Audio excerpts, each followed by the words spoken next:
Ya, jadi perkenalkan kami dari kelompok 1. Izinkan atau berikan kami kesempatan untuk mempresentasikan hasil dari observasi atau wawancara kami kepada sekolah mana aja nih teman-teman. Di SMP 16 Mataram dan SMA 11 Mataram. Jadi di video ini kami akan menampilkan bagaimana hasil observasi kami mengenai implementasi P5 dan deep learning yang diterapkan di sekolah ini nih teman-teman. Jadi karena guru yang kami wawancarai itu tidak terkesan membosankan, jadi mungkin video ini juga tidak akan memberikan pengalaman yang tidak terlalu boring kepada teman-teman. Jadi saya mengimbau kepada teman-teman untuk stay tune sampai akhir, jadi silahkan. Silahkan disimak videonya.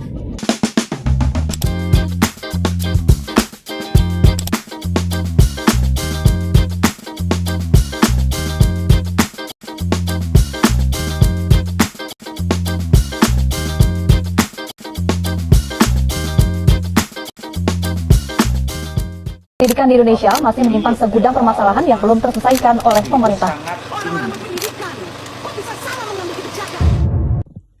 Kurikulum Merdeka merupakan kurikulum yang berfokus pada pembelajaran yang berpusat pada peserta didik. Artinya, siswa menjadi pusat dari proses belajar, bukan sekedar menghafal, tetapi benar-benar memahami materi dan mampu menerapkannya dalam kehidupan nyata. Dalam kurikulum Merdeka, terdapat program penting yaitu Proyek Penguatan Profil Pelajar Pancasila atau yang sering kita dengar, P5. Program ini bertujuan untuk membentuk karakter pelajar yang memiliki nilai-nilai Pancasila seperti gotong royong, kemandirian, kreatif, bernalar kritis, beriman, dan berkebinekaan global. Untuk mendukung hal itu, digunakan juga pendekatan deep learning atau pembelajaran mendalam, yakni metode belajar yang menekankan pada pemahaman konsep, pemecahan masalah nyata, dan penerapan nilai-nilai dalam kehidupan. Dengan pendekatan ini, siswa tidak hanya menghafal materi, tetapi memahami dan mampu menghubungkannya dengan konteks kehidupan sehari-hari. Di sini juga ada 3 poin tujuan kami melakukan observasi. Yang pertama, mengetahui penerapan P5 dalam kurikulum Merdeka di sekolah. Tujuannya adalah untuk memahami sejauh mana program P5 sudah diterapkan di sekolah. Ini mencakup cara guru dan siswa melaksanakan proyek, jenis kegiatan yang dilakukan, serta dampak penerapannya terhadap pembelajaran siswa. Yang kedua, menggali pemahaman serta pandangan guru terkait P5 dan deep learning. Kegiatan ini bertujuan untuk mengetahui bagaimana guru memahami konsep P5 dan pendekatan pembelajaran deep learning atau pembelajaran mendalam. Hal ini penting karena keberhasilan implementasi kurikulum Merdeka sangat bergantung pada pemahaman guru. Dan yang terakhir, menilai potensi penerapan deep learning untuk mendukung P5. Tujuannya adalah menilai sejauh mana deep learning dapat digunakan untuk memperkuat pelaksanaan P5.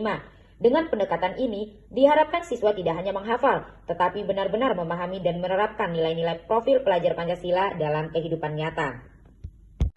Melanjutkan dari pemateri sebelumnya, Saudari Indah Permata, di sini saya akan menjelaskan tentang hasil observasi kami di SMP Negeri 16 Mataram. Jadi mungkin sebelumnya kami paparkan video dengan bertujuan atau dengan alasan apa sih tujuan kami melakukan observasi dan wawancara terhadap guru-guru yang ada di sekolah yang ada di tengah-tengah perkotaan maupun ada yang terdapat atau melakukan observasi pada pinggiran kota.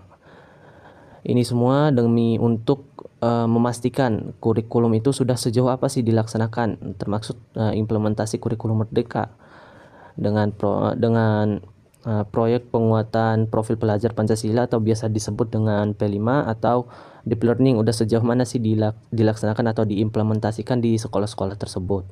Jadi itu alasan kita atau kami melakukan observasi serta wawancara terhadap sekolah-sekolah tersebut. Jadi lanjut.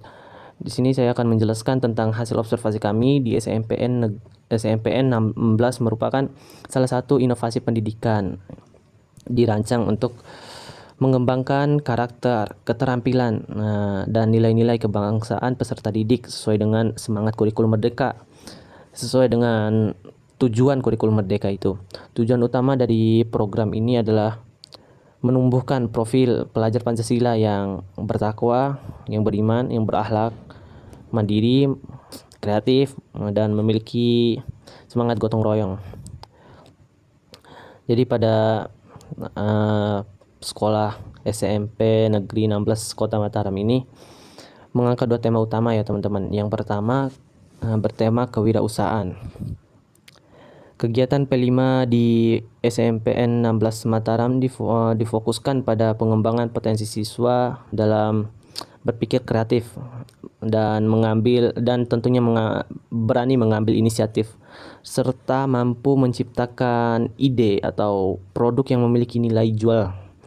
Setidaknya kalau tidak terlalu berfokus untuk menghasilkan produk yang berkualitas, setidaknya siswa itu diarahkan atau diharapkan untuk minimal menghasilkan produk yang bermanfaat lah. Jadi melalui tema kewirausahaan ini, siswa diajak untuk mengenal dasar-dasar kewirausahaan sejak SMP, sejak dini, seperti cara mengelola usaha kecil, merancang produk, hingga membesarkan hasil karya mereka itu sendiri. Biasanya siswa tuh bekerja dalam kelompok untuk membuat produk sederhana seperti kayak makanan ringan, kerajinan tangan, atau produk ramah lingkungan yang kemudian dipamerkan dalam kegiatan bazar sekolah. Jadi melalui kegiatan-kegiatan yang sudah disebutkan di atas, siswa itu tidak hanya belajar tentang mata pelajaran yang ada dalam pembelajaran formal, tapi emang diajarkan bahwasanya bagaimana sih kewirausahaan itu, bagaimana sih tata jalan orang-orang di luar sana untuk berjualan, serta cara menghitung dan lain sebagainya. Melalui kegiatan ini, siswa itu memiliki kayak sifat tanggung jawab, berani mengambil keputusan, serta tekunlah dalam menjalankan kegiatan tersebut. Tema kewirausahaan juga menambahkan nilai pantang menyerah dan inovatif tentunya, yang sejalan dengan semangat Pancasila, sila kelima, tentang keadilan sosial bagi seluruh rakyat Indonesia, di mana setiap siswa atau setiap individu diharapkan untuk produktif dan berkontribusi bagi masyarakat sekitar. Jadi selanjutnya tema kedua yang diusung pada SMPN 16 Kota Mataram adalah berkebinekaan global dan demokrasi. Program P5 di SMPN 16 Mataram lebih meniti beratkan pada penanaman sikap saling menghargai perbedaan, toleransi antar individu, dan pentingnya kebersamaan dalam kehidupan sosial kita. Jadi kegiatan dalam tema ini biasanya melibatkan kayak diskusi kelompok, kayak simulasi pemilihan ketua kelas, atau biasa kita sebut dengan pemilihan OSIS juga bisa. Jadi pentas budaya serta proyek yang mengangkat nilai-nilai keberagaman lokal dan nasional. Jadi melalui kegiatan-kegiatan yang sudah saya sebutkan di atas, siswa itu belajar memahami bahwa perbedaan suku, budaya, dan lain hal itu bukan berarti menjadi alasan kita sebagai penghalang untuk saling berinteraksi, saling membagi pikiran, saling membagi ilmu, melainkan kekayaan yang harus dijaga dan dihargai oleh kita itu sendiri. Jadi itu adalah kegiatan bertema demokrasi, juga membantu siswa memahami pentingnya hak serta kewajiban siswa itu sebagai warga negara lah. Jadi belajar itu enggak mengambil keputusan bersama, dan berlatih untuk berpendapat dengan cara yang santun dan bertanggung jawab. Oke, mungkin sekian materi dari saya, dan mungkin sekian pemaparan yang bisa saya sampaikan. Hingga suara demokrasi. Proyek ini biasanya dikerjakan secara berkelompok, sehingga siswa bisa belajar berkolaborasi, berkreasi, dan mengembangkan sikap gotong royong. Dalam pelaksanaan P5 di SMA 11 Mataram itu melalui berbagai tahap, dimulai dari perencanaan, pelaksanaan, hingga evaluasi. Dalam perencanaan P5 di SMA 11 Mataram melalui beberapa tahap penting. Pertama, sekolah membentuk tim fasilitator yang terdiri dari guru-guru lintas pelajaran. Tim ini bertugas merancang, mendampingi, dan mengevaluasi proyek. Langkah berikutnya adalah memilih tema, yaitu sekolah menyesuaikan dengan konteks sekolah dan kebutuhan siswa. Misalnya untuk tahun ini memilih tema gaya hidup berkelanjutan, suara demokrasi, hingga berkebinekaan. Nah, tema-tema ini dipilih karena dinilai relevan dengan kondisi sosial dan perkembangan zaman. Setelah tema dipilih, tim guru kemudian menyusun modul project. Modul ini berisi tujuan pembelajaran, alur kegiatan, metode penilaian, serta produk akhir yang diharapkan dari siswa. Selain itu, SMA 11 Mataram juga menyusun jadwal pelaksanaan P5. Biasanya dijadwalkan dalam blok tertentu agar tidak berbenturan dengan pelajaran reguler. Jadwal ini akan dikomunikasikan ke semua pihak, baik guru maupun sekolah. Terakhir, sekolah menyiapkan sarana dan prasarana yang mendukung, misalnya ruang kelas yang bisa dipakai untuk diskusi, area terbuka untuk praktik proyek, hingga bahan dan alat sederhana yang dibutuhkan siswa. Kalau ada yang keterbatasan, guru akan mendorong siswa untuk berinovasi dengan memanfaatkan bahan yang ada di lingkungan sekitar. Nah, selanjutnya dalam pelaksanaan P5 di SMA 11 Mataram. Pelaksanaan P5 untuk gaya hidup berkelanjutan, siswa membuat proyek yang mendorong kepedulian lingkungan seperti pengolahan sampah plastik menjadi kerajinan atau ekobrik hingga menanam tanaman obat. Nah, tema ini mengajarkan siswa untuk hidup yang lebih ramah lingkungan dan bertanggung jawab pada bumi yang ditinggali. Sedangkan untuk tema demokrasi, siswa dilibatkan dalam kegiatan simulasi pemilihan OSIS, debat terbuka, dan diskusi kelompok. Tujuannya agar mereka memahami pentingnya partisipasi, menghargai pendapat orang lain, serta terbiasa mengambil keputusan secara musyawarah. Dan untuk tema berkebinekaan, biasanya mengangkat kegiatan yang menumbuhkan toleransi dan menghargai perbedaan.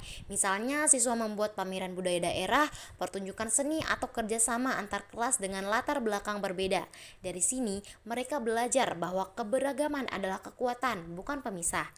Nah, di SMA 11 Mataram, tidak hanya berasal dari suku Sasak saja, tetapi ada juga yang berasal dari Bangka Belitung hingga Medan. Manfaat dari pelaksanaan P5 di sekolah itu banyak sekali. Siswa jadi lebih sadar pentingnya menjaga lingkungan, lebih demokratis dalam bersikap, dan lebih menghargai perbedaan teman-temannya. Jadi manfaat P5 bukan hanya pengetahuan, tetapi juga pembentukan karakter. Selanjutnya adalah evaluasi. Evaluasi P5 di SMA 11 Mataram dilakukan secara menyeluruh, mulai dari proses hingga hasil akhir proyek. Penilaian tidak hanya berfokus pada produk yang dihasilkan siswa, tetapi juga pada sikap, keterampilan, dan kerjasama yang ditunjukkan selama kegiatan. Pertama, guru fasilitator menggunakan instrumen penilaian yang mencakup aspek profil pelajar Pancasila, seperti gotong royong, kreativitas, bernalar kritis, dan kemampuan berkomunikasi. Dengan begitu, guru bisa melihat sejauh mana siswa menginternalisasi nilai-nilai tersebut. Kedua, siswa juga diminta melakukan refleksi diri. Mereka menuliskan pengalaman, tantangan, dan hal-hal yang dipelajari dari proyek. Refleksi ini penting karena membantu siswa menyadari perkembangan diri, bukan hanya sekedar hasil akhir. Selain itu, guru melakukan evaluasi tim fasilitator. Guru-guru berdiskusi mengenai kelebihan dan kekurangan pelaksanaan proyek, lalu memberi masukan untuk perbaikan di periode berikutnya. Terakhir, hasil proyek biasanya dipamerkan dalam bentuk presentasi atau pameran sekolah. Dari sini bisa menilai kualitas karya siswa sekaligus memberikan apresiasi terhadap usaha mereka. Pelaksanaan proyek penguatan profil pelajar Pancasila di SMA 11 Mataram berjalan melalui tahapan yang sistematis, dimulai dari perencanaan, pelaksanaan, hingga evaluasi. Dengan demikian, P5 di SMA 11 Mataram mampu memperkuat karakter siswa sesuai dengan profil pelajar Pancasila serta menyiapkan mereka menjadi generasi yang cerdas, berkarakter, dan siap menghadapi tantangan zaman. Setiap kegiatan pasti memiliki faktor penghambat dan faktor pendukung. Faktor pendukung yaitu dukungan kepala sekolah dan guru. Dukungan dari pimpinan sekolah serta guru menjadi kunci utama. Kepala sekolah memberi kebijakan, arahan, dan motivasi. Sementara guru menjadi fasilitator yang membimbing siswa agar proyek berjalan lancar. Ketersediaan sarana dan prasarana, adanya ruang belajar, peralatan, media pembelajaran, hingga fasilitas penunjang lainnya mempermudah pelaksanaan kegiatan P5 dengan sarana yang memadai. Siswa dapat lebih leluasa berkreasi. Nah, di SMP Negeri 6 Mataram, keberhasilan P5 juga bergantung pada semangat siswa. Di SMP Negeri 16 Mataram, siswa menunjukkan antusiasme tinggi saat membuat karya dan proyek lingkungan. Mereka bekerja sama, berbagi ide, dan saling membantu tanpa paksaan. Semangat ini membuat kegiatan menjadi lebih hidup dan menyenangkan. Sementara di SMA Negeri 11 Mataram, antusiasme siswa terlihat saat mereka menampilkan pertunjukan dan seni. Oke, materi selanjutnya adalah harapan guru. Jadi di sini disebutkan beberapa poin. Nah, kalau dilihat dari gambar tersebut atau gambar di atas teman-teman, intinya bagian harapan guru itu berisi tentang apa aja sih yang sebenarnya diinginkan guru biar pelaksanaan P5 ini di sekolah bisa berjalan lebih lancar dan maksimal. Nah, di sini ada beberapa seperti guru berharap adanya pelatihan dan pendampingan yang lebih sering dan mendalam supaya mereka tuh benar-benar paham akan konsep, tujuan serta cara laksanain P5 dengan baik, karena ada guru yang wawancara yang menjadi narasumber kita kemarin itu mengatakan kurang mengerti dalam hal penerapan deep learning lah. Kalau P5 udah terlaksana dengan baik, cuman di deep learning itu masih kurang ada gambaran. Nah, dengan adanya pelatihan ini menjadi solusi. Karena kalau cuman dikasih panduan seadanya tanpa bimbingan langsung, banyak guru yang masih bingung harus mulai dari mana dan seperti apa teknisnya. Jadi pelatihan itu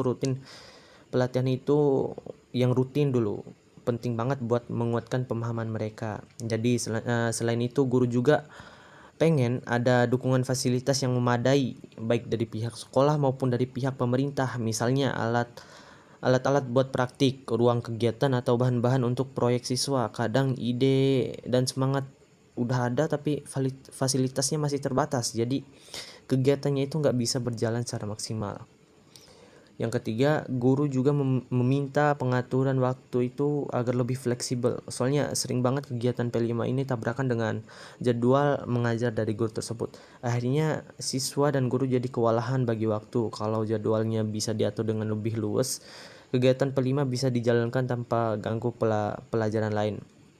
Selanjutnya, guru juga berharap ada kerjasama antara orang tua dan pihak sekolah.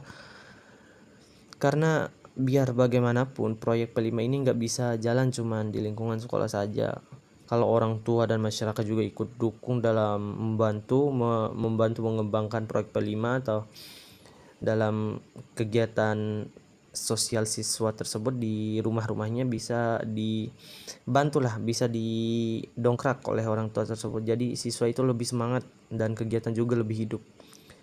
Selanjutnya dan terakhir adalah guru menginginkan adanya kebijakan yang jelas dan konsisten dari pihak sekolah maupun dinas pendidikan. Kadang kalau aturan pelaksanaan P5 tuh suka berubah-ubah atau nggak jelas arahnya, bikin guru tuh bingung harus mengikut kemana. Jadi mereka berharap kedepannya kebijakannya itu bisa lebih stabil biar nggak semua pihak itu bisa fokus ngimbangin kegiatan tanpa bolak-balik adaptasi sama perubahan teknis yang baru. Secara keseluruhan poin-poin yang sudah saya sebutkan di atas, isi poin-poin ini nunjukin kalau guru itu sebenarnya sangat mendukung P5, tapi mereka juga butuh dukungan nyata biar program ini nggak cuma jalan di atas kertas, tapi emang benar-benar bermanfaat buat siswa dan lingkungan sekolah itu sendiri. Jadi mungkin sekian materi dari kami. Selanjutnya kami akan melihatkan beberapa dokumentasi kami dari hasil wawancara dan observasi kami di SMP maupun SMA. Terima kasih.